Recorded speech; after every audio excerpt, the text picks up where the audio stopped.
that said, like you're on the conference board, you're in a unique position to see, what's coming around the bend. Like what's the future of people analytics hold? I guess in my incarnation as people analytics veteran, this should be a natural question. And it's a good question, something we should always be asking ourselves.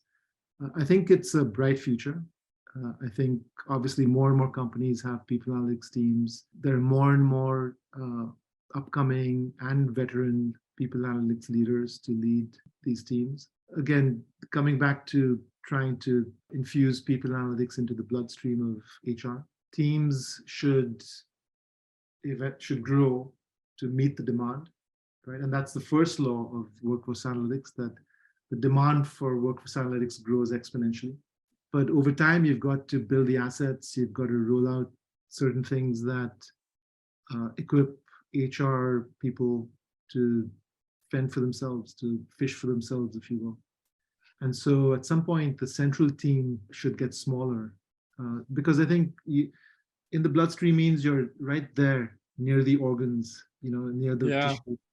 And so you're right there in the business, and you're best positioned to understand what is the need, and what can we do to achieve our business objectives that could be influenced by some talent dynamic or situation.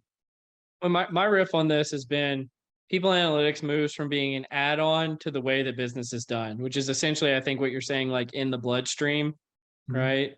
And once it's in the bloodstream, you don't have all that waste and inefficiency of it being an add-on. And so I agree that teams could get smaller because, again, you're kind of crowdsourcing the people analytics knowledge in the organization. And so therefore, you don't need it just to reside in a few individuals. The other aspect of the future of people analytics, I've always maintained that in time, the next heads of HR will largely come from the ranks of people analytics leaders. People analytics leaders see everything.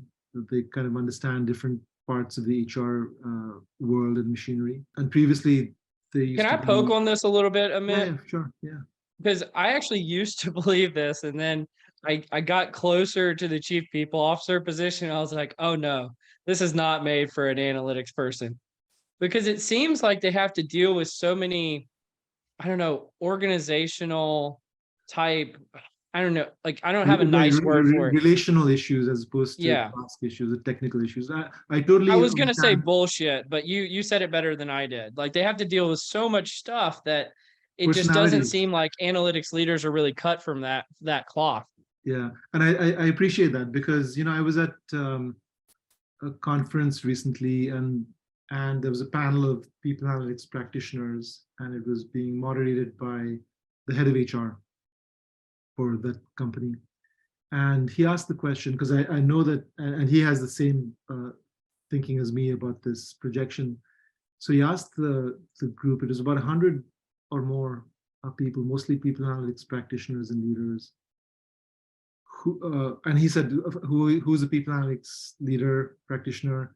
And then who of you want to become the head of HR?